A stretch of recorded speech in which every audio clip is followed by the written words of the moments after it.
I had a theory that I've put into practice where Okay. I don't. So I have Facebook Messenger on my phone, but I keep it on mute.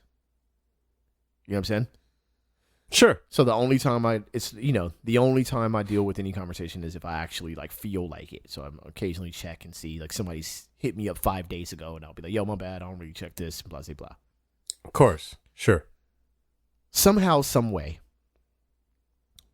it unmuted. I guess maybe it updated or something. So, and I keep forgetting to put it back on mute. So occasionally I'll get like a message, and most of the people are cool, so it ain't really a big deal. But I never remember, like, I keep forgetting, like, I got to remember to mute it again so that I don't feel obligated to respond. You know what I'm saying? Yep. So my theory was if I kept it on mute, it wouldn't be that big of a deal. And I was actually right. It really doesn't bother me like it did before when Facebook Messenger first was a thing. Like, it bothered me because I was getting hit up more often than I prefer.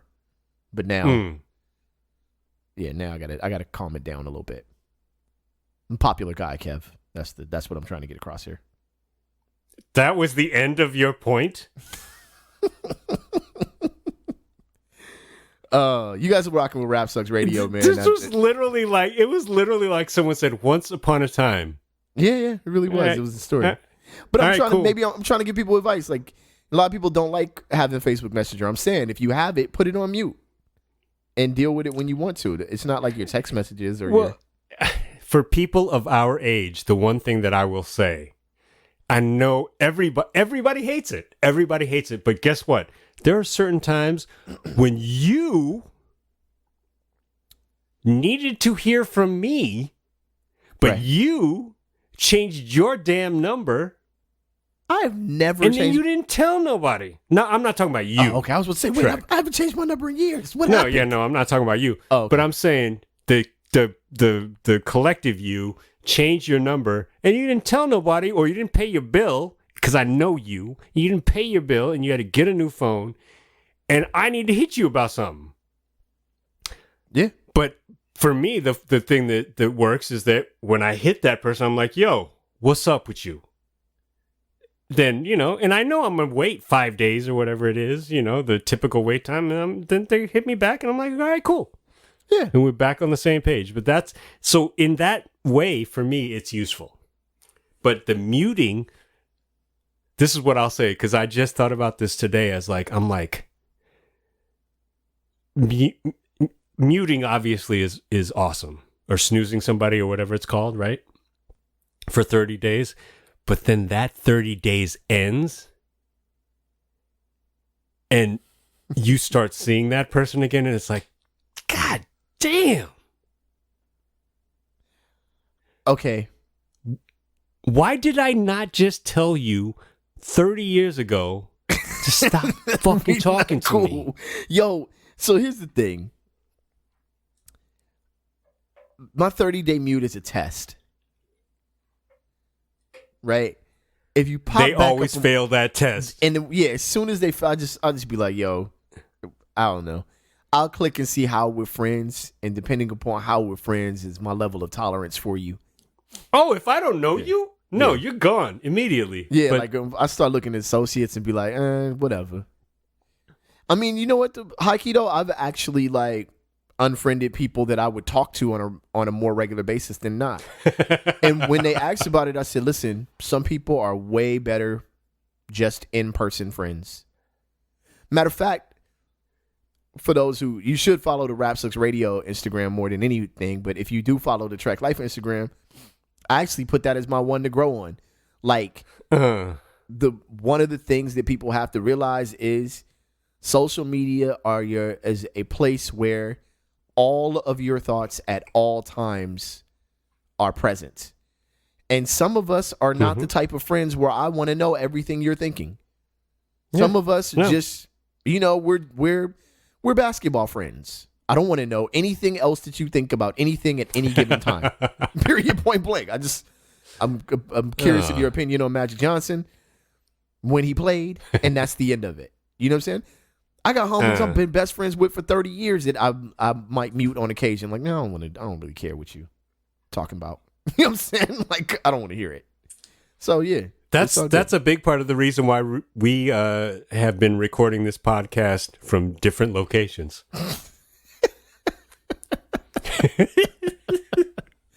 All right, man. We've already talked a little bit long, but let me get to the opening question. All right. Okay. All right. You might have to think. Well, maybe not. You might have to think on this one though. Okay. What is the strangest thing, weirdest thing a stranger has said to you in a public setting? Oh my goodness. Oh my God. And there's something I want to say after the break that relates to what I'm about to say right now. Okay. Because wifey is in the next room ear hustling. So she checked me on something rightfully that I need to atone for. Okay. But I think the one thing that somebody said to me is that I was in a club, a very crowded, popular Hollywood club. And I just made way for a young lady to walk by, and she was having a hard time like just getting through the crowd, which everyone who's ever been in a crowded club knows what it's like, right? Pretty much, unless you're a football player or something, right? Right. And this dude comes up to me, he's like, Cause I let this young lady by, and she was like, "Oh, thank you, finally a gentleman." Like that. I think those were her words. Okay. Very, very close to that. And this dude comes up to me right after that, and he's like, "Be careful. You know who that is." I was like, "No, I don't." All right. And it turns out she was some sort of adult entertainment personality. The tie-in to this is astounding. What's yours? I am at a grocery store grabbing a few things before I head home on a work night. In line, a gentleman I have never met before. I guess says, "Hey, he looks like a cool guy." Decides to tell me how crazy the porn he just watched was.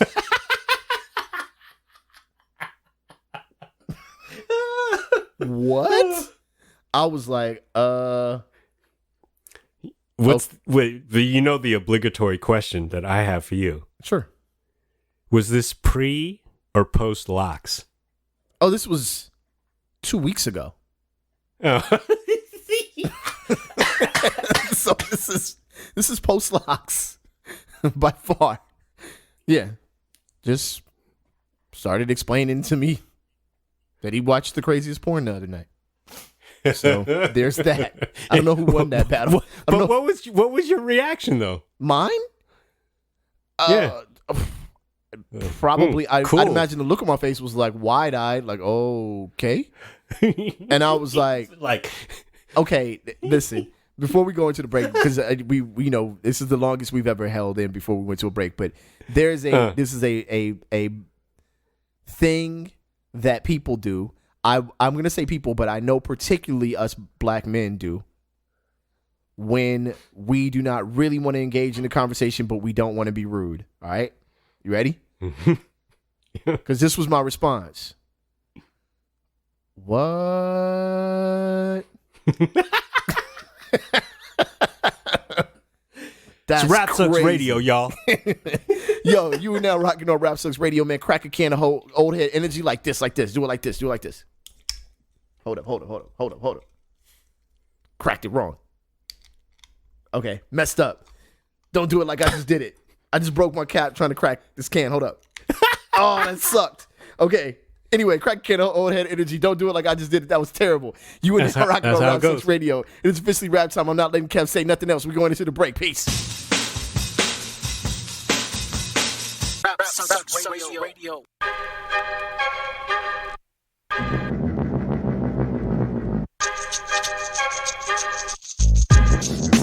What it is, good people, you are live on Rap Sucks Radio with your homeboy Track Life and your fam, Kev Sakota. Yo, man, you're banging on cans right now with keys and screwdrivers. And That might have been the biggest fail in podcast history, right there. Unable to open a can on a podcast. We're definitely up there. That's crazy. And the biggest worry, I was like, damn, don't like push through the can, because then if I cut my finger, I'll be like, okay, I'm gonna call you back. That's the thing, right? That's the grown man thing. So what is the have you ever given up on a can? Because you had another can right next to it. Have you ever just given up and been like, whatever? Yeah, definitely with one right next to it. Definitely. That's the most millennial thing. Yeah. That we've ever done. Well, if I have no, check it out. If I go to the fridge, take out 2 cans or whatever, and try to crack one, and it does the weird thing. I mean, this is like the first time this has happened in like 30 years. It happens, man. It happens. But yeah. You didn't take your Viagra, whatever. Right. I've been in the gym and it's some sort, whatever. My Viagra, knock it off. But nah, you go get like a fork or something and just like smash through the can to get it to open or whatever. But I'm not gonna push through the can if there's another one sitting there. No. It feels a bit too aggressive to just go hard at the, It does. Yo, by the way, please comment, like, subscribe, discuss, get down with us. Yo, you said you had something to say after the break too, because wifey checked you on something. What happened? Yeah. The funny thing is that I said so much as I do. I would imagine that I indexed on a relatively average scale in the last episode on the stupid things that I said. Okay. But the thing she keyed in on is when I talked about Italian people. So I will say to all Italians, whether nationals or Italian Americans, I am deeply sorry. Right. Listen. To invoke the scripted words from the motion picture Do the Right Thing, that may have been more ignorant than I have a right to be. So my response to any of this is, yeah, whatever. Y'all learn to live with it. You'll be all right. Oh!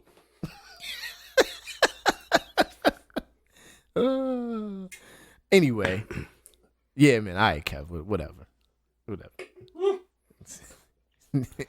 The world's most genuinely undeserved apology in the history of all apologies. Okay. This is literally like a politician apology. It really was. Yeah, it was crazy. I sincerely apologize for anybody that I may or may not have offended. Shut up. Didn't mean to have sexual relations with that girl. Like, you meant to do it for sure. You may regret it, but you absolutely meant to do it. As a matter of fact, I don't think you regret the action. You regret being caught, but you certainly do not regret the action. That's right. That's the whole. I regret having been caught. Exactly. That's most apologies I've ever had. Like, if I could just be honest. Now I'm on this. We're gonna get into doing too much in just a moment, y'all. Just let me say this last little piece. I'm on this thing about making sure that my apologies are genuine, because I'm trying to teach my daughter whatever that apologies aren't like magic spells. You know what I'm saying? They're not to make people feel better. They're not to make you feel better. They are genuine expressions of being apologetic within the moment. You don't owe anybody your life because you did something wrong to them or whatever. You're sincerely apologizing, and then whatever happens after that, if they don't talk to you no more, accept it. If they forgive you, accept it. Whatever. But the apology lead to none of that. It's just the apology, right? Yeah. That's the thing, is that everybody goes through this. You go through the period of fuck that shit. Fuck them. I don't care. I did it. I don't care. Yeah. I'm bad. I'm cool. I'm right. don't let that period extend into the period of, oh yeah, that was wrong. Matter of fact, Because then nothing you did is, you just made it worse. you did make it worse. The thing is, the worst apology in the world is, I'm sorry you feel that way. I'm sorry you were offended by the shitty things that I said. I feel like if there's any reason to kill somebody and then bring them back alive, just so they know that you can kill them. I'm sorry you feel that way is that exact reason. Mm-hmm. All right. So Speaking of a person who, all right. Yeah. George Zimmerman is out here. let's not catch a case behind this. Yeah, exactly. You saw how I changed the title, right? I sure did. George Zimmerman is doing too much. Doing too much. Period. Period. Right? Way too. He's filed a defamation lawsuit against Democratic President hopefuls Pete Buttigieg and Elizabeth Warren, claiming that when they paid tribute to Trayvon Martin earlier this month, they inaccurately linked Martin's death to gun violence to garner votes in the black community.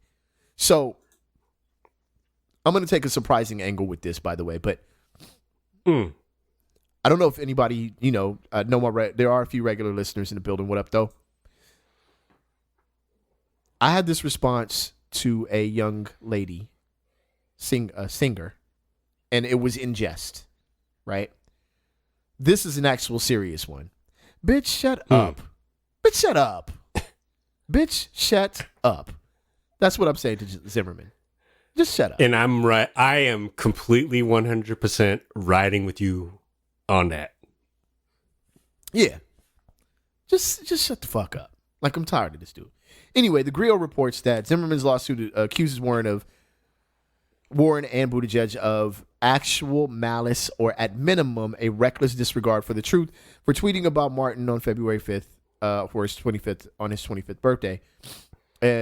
We all know what Zimmerman was accused of and got away with. These are the tweets really quick. So this is Warren's tweet. My heart goes out to Martin's mother and Trayvon's family and friends. He should still be with us today. We need to end gun violence and racism, and we need to build a world where all of our children, especially young black boys, can grow up safe and free. Buttigieg also tweeted, Trayvon Martin would have been 25 today. How many 25th birthdays have been stolen from us by white supremacy, gun violence, prejudice, and fear? All right. This is a quote from Zimmerman's attorney. He said, it is high time that the cheap and harmful use of the race card by politicians of all stripes be made to cease and desist. Their despicable race tactics are not only causing great harm to persons such as my client, George Zimmerman, but also are damaging relationships between black and white Americans who are all brothers. That is... What the fuck ever. Yeah, get the fuck out of here. I just wish I could kick a hole in this nigga sometimes, man. Man. Yo, I make, I wouldn't say copious notes, but I, jot down a few thoughts on each of our topics before we sit down to record. Yeah.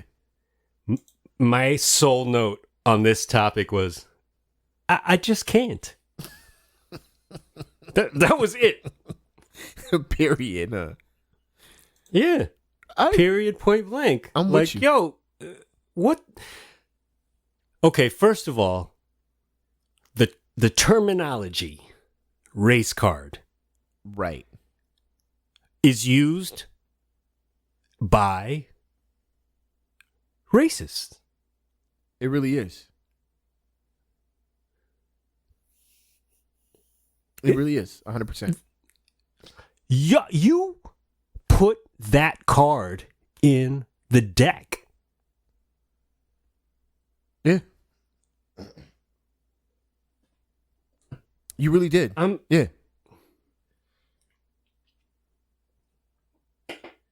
I'm so tired of this dude, Trek. I'm so tired of this dude. I'm sick of him. I'm sick of him popping up like just randomly. It's like, man, take the Trayvon Martin filter off of you, whatever, and just be done with it. You know what I'm saying? But with all that being said, I am going to say something that doesn't justify his nonsense, but it is a point that I want politicians to stop doing. You do need to stop using things to garner votes from the black community and then not being responsible and respondent when you get voted in. Mm-hmm. And this is excluding George Zimmerman from this, because we know that you and your attorney don't give no dams about no black folk, period, point blank. You are a murderer who is able to walk around as a murderer. Matter of fact, you are not George Zimmerman and me, you hoe-ass Zimmerman. There are other people with the last name Zimmerman that deserve respect. You are trash. Entire trash. Packed into trash in a trash compactor that has mulch and other types of trash in it. And that is what you are born of and in. Now, as for Trayvon Martin's 25th birthday and the discussion that Buttigieg and Warren have had, the tweets that they presented about this, don't let that be the end of this conversation. If you don't get voted into office, I still want to see some Trayvon Martin tweets. I still want to see some concern about the black community. Right? I don't want to see this Hillary Clinton thing where you apologize for some. I mean, they don't have anything to apologize like Hillary Clinton did. Shout out to the crime bill. But I don't want to see this thing where you like, and this is not just a Hillary Clinton thing. This ain't just Hillary shade.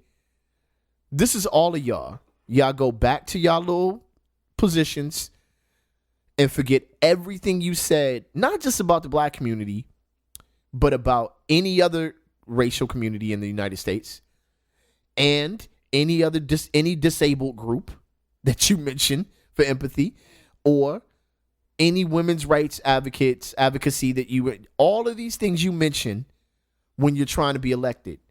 And then I don't see your name pop up when the real shit happens. When you could show up, right? So you weren't voted in as president, but you still have a position in office. Where are you? Where are you? You know what I'm saying? So yeah, I mean, I don't agree with Zimmerman at all on this, but I just want to note that. Okay, I'm in. Yeah, no, I'm the thing I'll say in response to that is that I did not post nor tweet anything in recognition of the young man's non-existent 25th birthday. The 25th birthday did not happen. Right. Because he was killed by this ridiculous human being. Straight trash. So I'm not going to pass judgment on that, but I think you're absolutely right. Like, yeah, there's an activist role to play. Yeah. And yeah. But that's the whole thing that kills me is like, there's a problem. And if we can acknowledge the problem and address the problem, which is, why do you feel like it's okay for you to shoot this young man?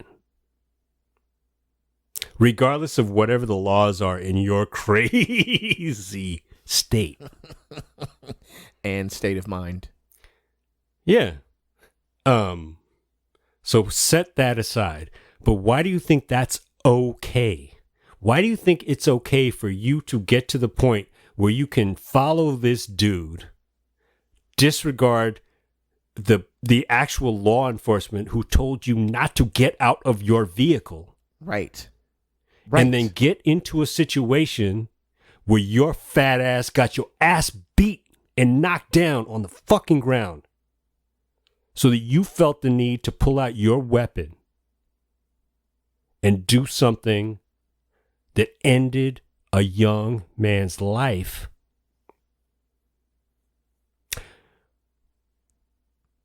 why don't you just shut the hell up? Shut up.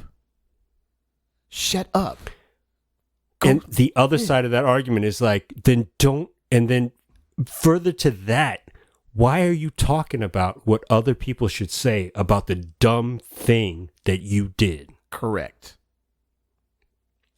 You know, and then you're getting into the whole additional aspect to that, which is, okay, yes, there are all white politicians in this race at this point. Right. Who are, you know, who understand. I'm not saying they're trying to figure out or scheme or game or whatever. Let's give them if we can, give them the benefit of the doubt that they're trying to figure out how are we going to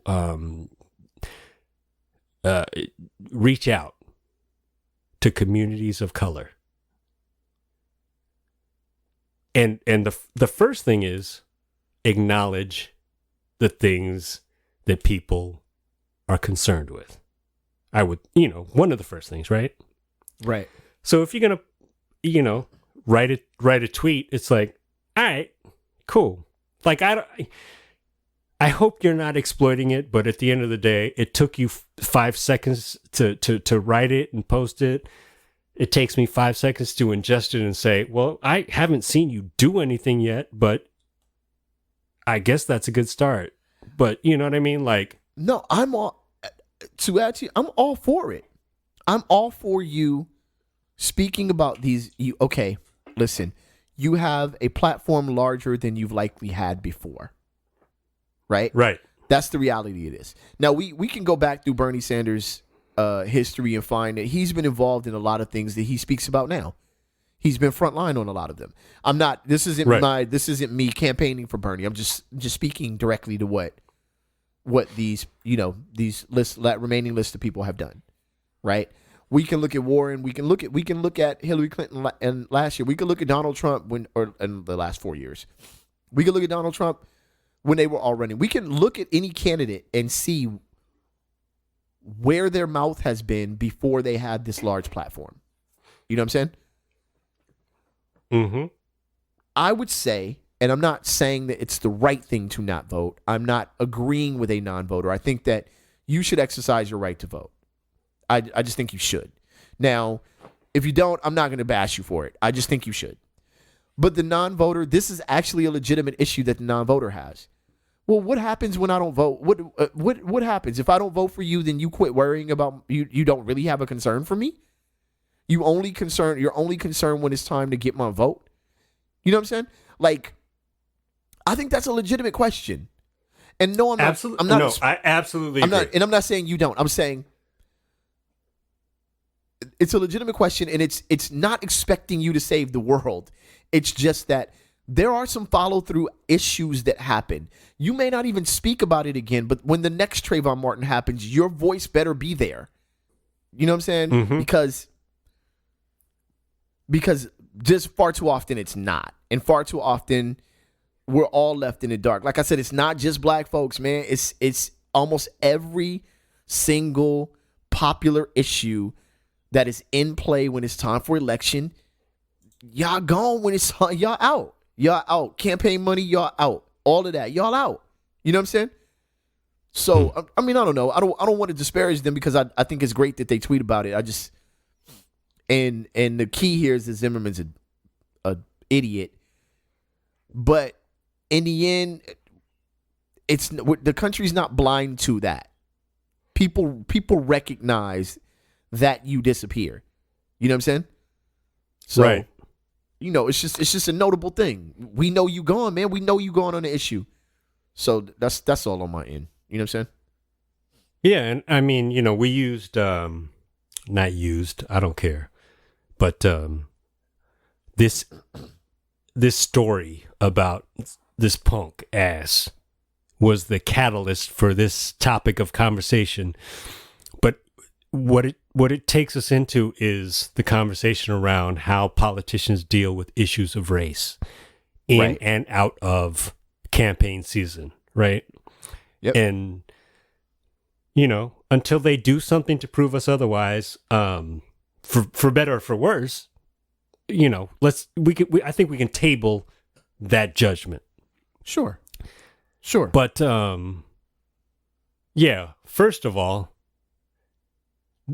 we talked about I think I said something on a few episodes ago about how why do we talk about the forgotten America like one group of people who are largely pictured in our imaginations as white farmers?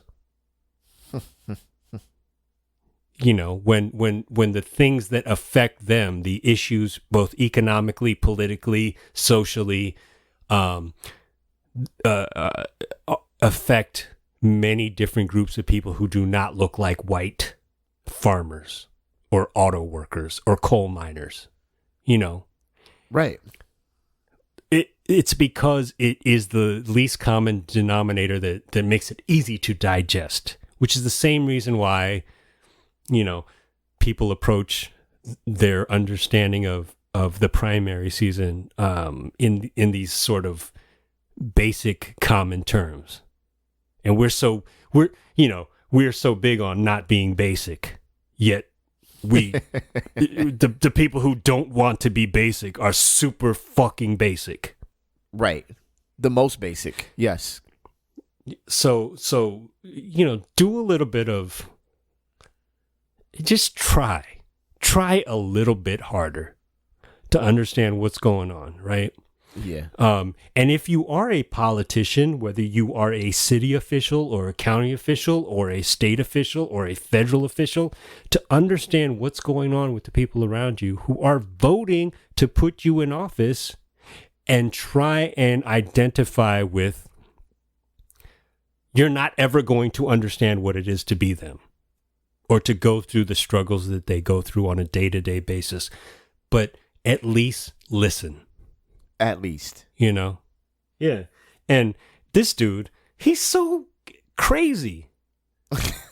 Your note is accurate. I can't, man. I just can't. I mean, I put this down because I wanted to make sure that as a community we keep our foot on this fool's neck. Yeah. But yeah, it's whatever. I think the conversation that spawned from it is much better. And here's my continued take on this. No, but going back to the original thought, he's gonna get dropped. At some point he's gonna get dropped. Yeah. I mean, but he won't. He keeps entering society like this from a very. He's the definition of a troll. His distance is very notable. You know what I'm saying? Very notable. So it is what it is with him. Another extended thought on politicians though is it's. And this is taking up a lot of the show, but it's election season, man. Like California polls are open now as of the day that this is recorded. You can shoot, man. Maybe by the day this drops, I think it'll be the last day. It might be March 3rd by the day this drops. I don't know off the top of my head, but look, I wake up in the morning at 5:30 in the morning. I get my kids ready for school, take them to school, and I go to work for 8 hours. Right. Takes me whatever, hour and a half to get to work, hour and a half to get home. I'm home by 7 o'clock at night. And then I'm trying to find some peace in my own day and taking care of my kids and you know what I'm saying, and trying to find some conversation with my wife. I'm giving all this lead up for a reason. The deal works like this, and this is what politicians and some voters don't understand. Look, I'm going to go to work in my job, all right? I'm going to do the day I just named. I got my part. So I'm going to vote for you to do your part. Now, I don't want to have to get super involved in doing your part. You know what I'm saying? I'm going to go do my job. If I'm a mechanic, I'm going to go be a mechanic. When it's time to vote, we're going to collectively get together and choose you to do your job, to do the job you promised to do. You know what I'm saying? And expecting us as working citizens to constantly keep the checks and balances, we can't trust you to do your job. That's trash. You keep coming back to us. Nah, man, we going to work. We raising these kids. Part of us doing all this is making decisions to better our own lives. And guarantee you one thing that I do always accept is that my needs don't always match everybody else's needs. So I'm even giving some wiggle room that, hey, I might not even get everything I want when I put you in office. But the fact that we keep catching you not doing your damn job and worried about whatever other nonsense is going on is the biggest problem.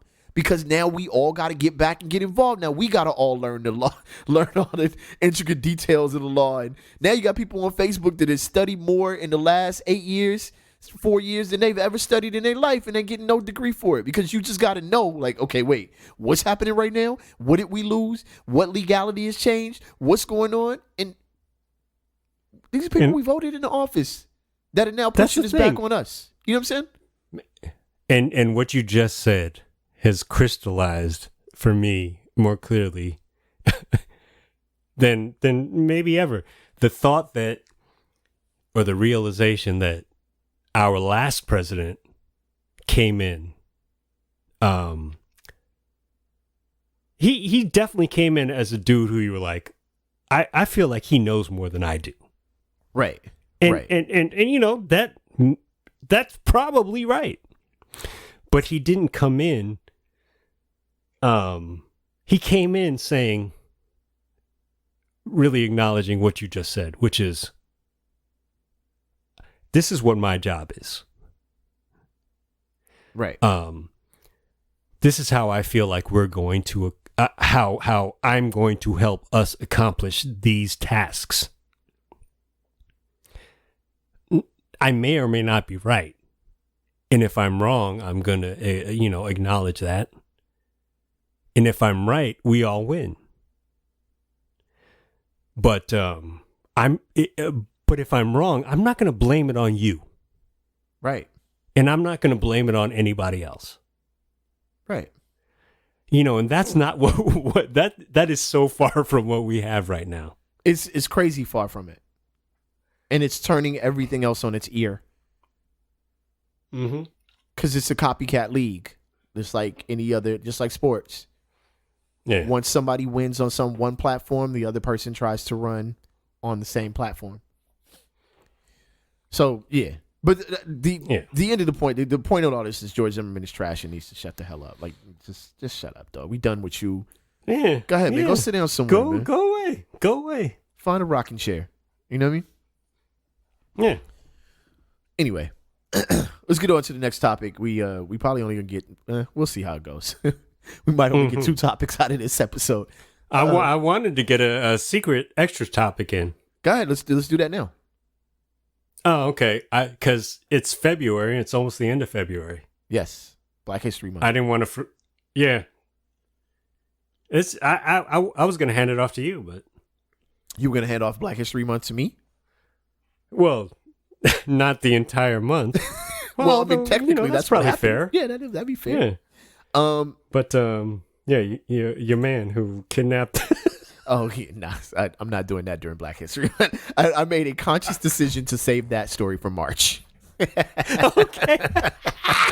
I was deliberately saved that story for March. So You just Pete Buttigieg me. I did. And matter of fact, it might be March when this releases, but it as this is being recorded, it is in February, and I don't want to discuss that in February. That's true. So that's all right. That's a week. We'll discuss that with the following week. So let's talk about graffiti. All right. The topic of this, you wrote All City. But I added an extra story to it, so I backed it with Turtle Power. Yeah. But nah. Uh-huh. Yeah. All right. New York court approves $6.7 million award for 5 Points graffiti artist whose work was destroyed. NBC New York reports. Players involved in this are Graph Artists versus the Assholes. So peep this. Long Island, right? I'm correct about where this is. Long Island. Yeah, it's right on the border of it's right in the middle of like Brooklyn, Queens, Manhattan, Long Island City. Word up. 5 Points. It's contained over 10,000 works of art. and rendering. Some were temporary, some were eventually painted over with the permission of the artist, but since 2002. So in 2013, these developers, gentrification, etc.,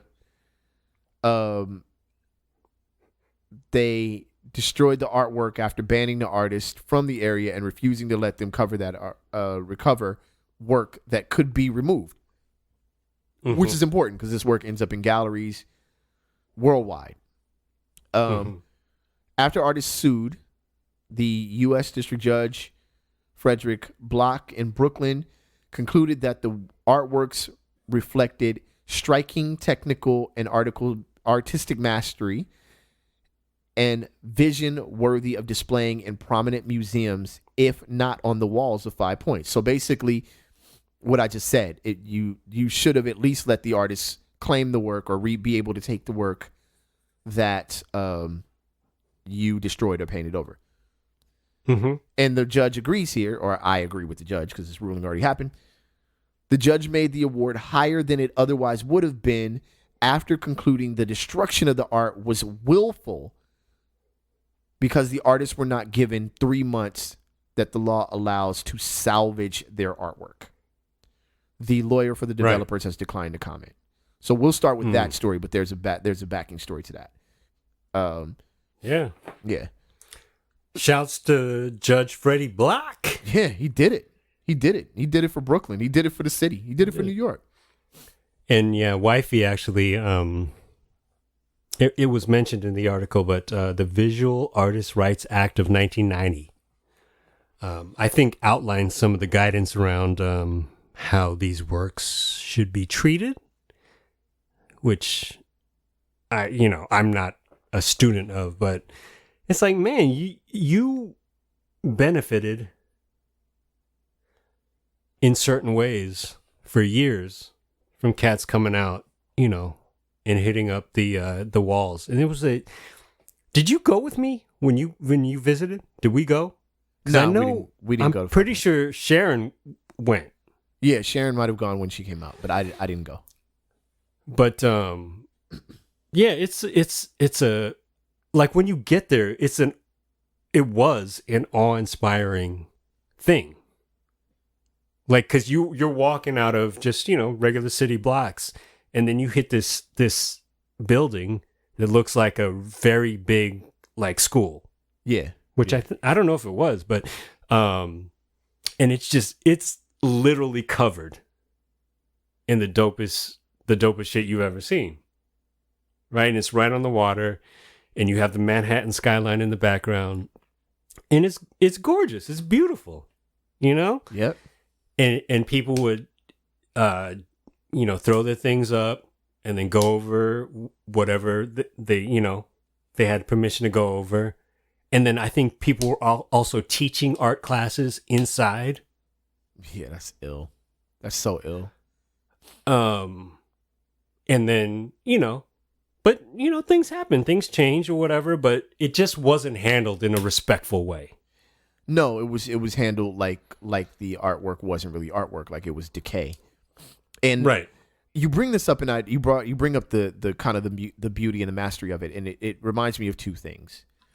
One, shout out to Antwerp, Belgium, because I was walking through a courtyard of a place that would be sort of like the Beverly Center to us. Not a place that you would see graffiti, but since they're very supportive of graffiti, every year they have like a festival or something of that nature where graphic artists get to come out and bomb this courtyard and throw up new pieces. And the city's totally involved, and it actually keeps graffiti down out of the bounds of that area. You know what I'm saying? Because you got to be respectful of what the artists are doing there. But if you wild out, it'll get shut down. So graphic artists are really particular about, like, yo, man, don't be tagging or wilding out because then you're going to get this thing shut down. You know what I'm saying? Right. But secondly, man, going to Berlin was a big thing for me. And the mastery of it all and the beauty of it all that you mentioned in New York, I actually experienced in Berlin because one of the things was everything looked so similar, right? It was built under communism. So there were strict building codes, strict building rules. There was, the design had to be similar. Nobody had anything majorly different than anybody else.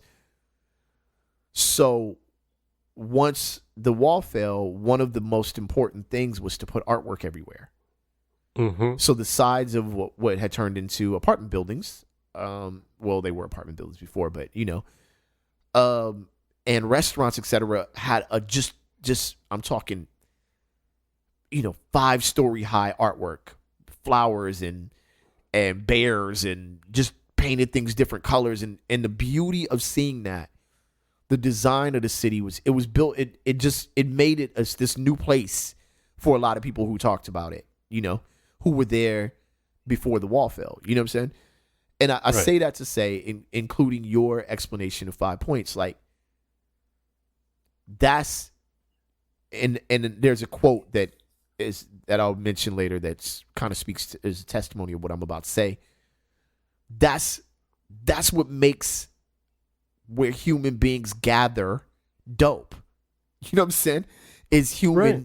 It's human touch, is art. It's not the art that you may want to see. Maybe a Mona Lisa is your high standard of art, but it's the art of the people that are there that make it fresh. You know what I'm saying? It's a symbol. It's a symbol of the people from the area, from the neighborhood or whatever, or inspired by the neighborhood. So for them to disrespect it in the way that they did, I'm glad they had to pay, almost $7 million for that. Because when you go to other parts of the world, it or any part, not other parts of the world. Like I learned this in Los Angeles as well, but just to see how the city will define itself through its artwork is, it's worth keeping, in my opinion. Yeah, and it's also, graffiti is graffiti, and it takes a number of different shapes. If you, and I'm not a student of art, of graffiti, much less art, to know what those shapes are in a global sense, but it's like, there's tags, and then there's toy shit, and there's like, beautiful things that murals and burners that can be put up on the side of a monument, right? Yeah. Or put up on the side of a building to make it a monument. But there's always an element of mystery and danger to it, right? When it comes to graffiti. Right. And this was a place that was a safe space for people who just wanted to express themselves, to be able to make art. Right. And to show their art to the world. And it was a place that the world came to see that art. Yep. And the only thing that is sad is that the we allowed it to become something that or not we, but you know what I mean, like the own, I don't know what happened with the owner and the developers and all that, there's so many people involved, but they allowed it to become a legal thing rather than an artistic thing. Right. Because I mean, to me, there's too many luxury apartments in New York, and that's not a statement on gentrification. There's just the luxury apartments in New York, in all boroughs, are generic. Right. And you could have taken that. You could have taken that art in some form or fashion and made. If you were going to build a building on that lot, none of those artists would have said, they might not have been happy, but it's like, whatever, I get it. But we're going to take your art and we're going to entrench that and infuse that into the character of whatever this place is going to become. Because this place has to become something else because I'm leaving, and you may not like that. And I get that you don't like that, but we're going to make the walls of this place yours. Agreed. We're going to make the interior of this place yours. We're going to make the gardens and everything about this place yours. And they did not make any effort to do that shit. Like I No. remember going back there and seeing the white walls on that place and just feeling completely downtrodden. Like it was crazy. Yeah, that there's a time and place for a lot of things, and I don't know, man. To just remove something so valuable to so much of a character to a space, like and we got to close out on this, but I'm gonna throw this topic out there. We might go a little bit over the normal time we go because I wanted to make sure I included this part. All the way across across the nation, a similar thing was happening.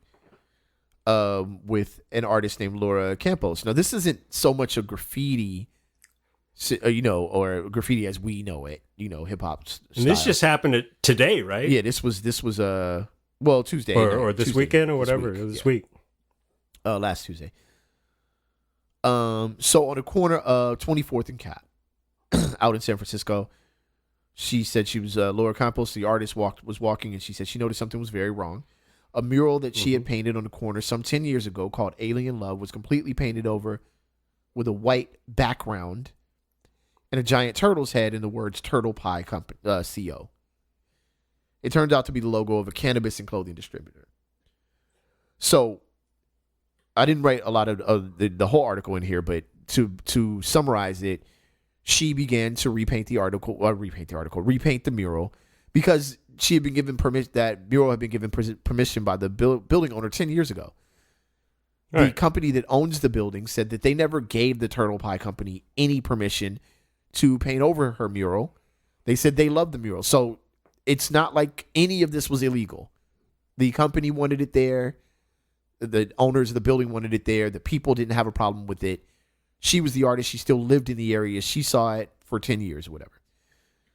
They went as far as to threaten her with violence. One of the men grabbed her purse or kicked it across the street, or kicked it into the street and broke her phone. And there's a picture of him flipping off the phone and whatever. And Turtle Pie CO has taken its Instagram down, as you always do when you do something cowardly. You know what I'm saying? Mm-hmm. Yep. But more than anything, I wanted to get to her quote, because we know that this whole cannabis and clothing distributor. Okay, I'm not going to get into that. Whatever. Y'all are trash. And her mural's going back up. And now you're going to take an L. You had to lose some sight to your business for acting this way, right? But Campos in the argument said something profound. She said, Campos said she reminded the man who did not identify himself that murals are not temporary, and they're an essential part of the neighborhood's culture and history. And I thought that was a profound thing to end at least this subject on. There have been stories about Biggie murals being painted over in Brooklyn. Mm-hmm. There's, of course, what happened in 5 Points. There's, of course, what has happened in San Francisco. There are murals in Los Angeles that have been there since '84, that have been painted over without any permission. We talked about them on this show. You know what I'm saying? And when you do that, you're painting over the history, the human history of these areas, these neighborhoods, these cities. The one thing that makes a city is the people there. These buildings are not what makes the city. It's the people there. It's the impact these people have. We as people have. And when you paint over that, you're painting over us.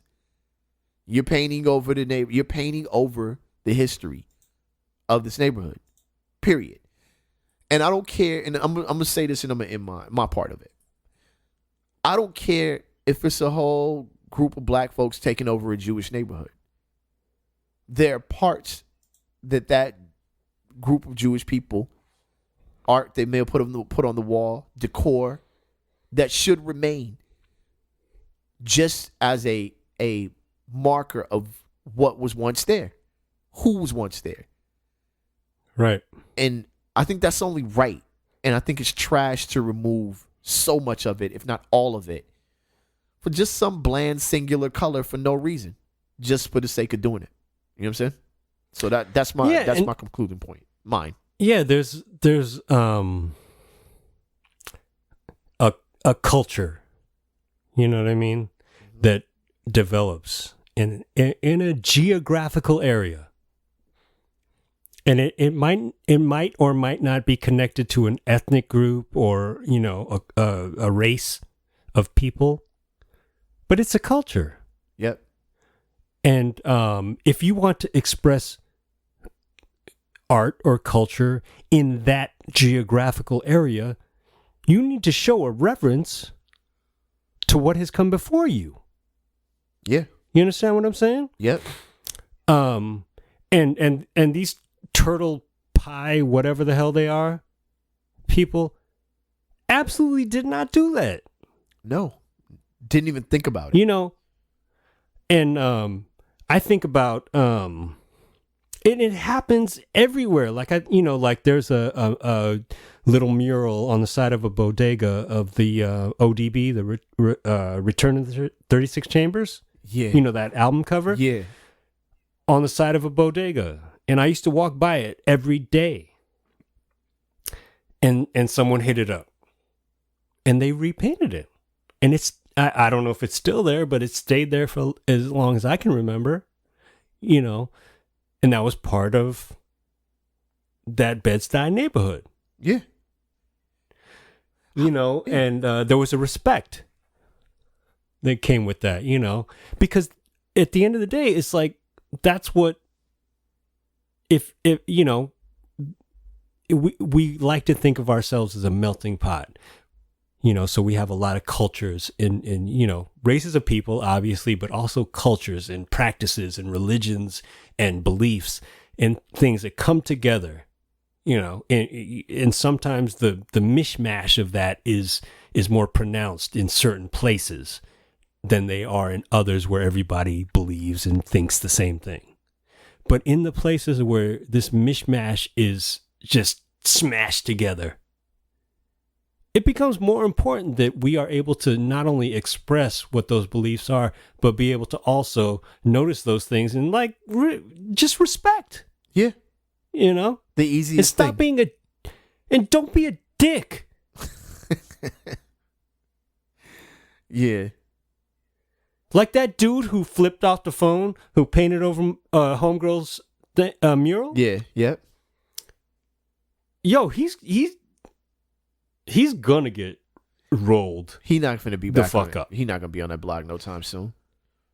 I mean, if you take it, if and who knows if he was a true representative of the company. If I'm the Turtle Pie Company business owner, I'm like, and I didn't commission any of this. Yo, you just ruined my. You know, you put a dent in my business. That was the worst. You know?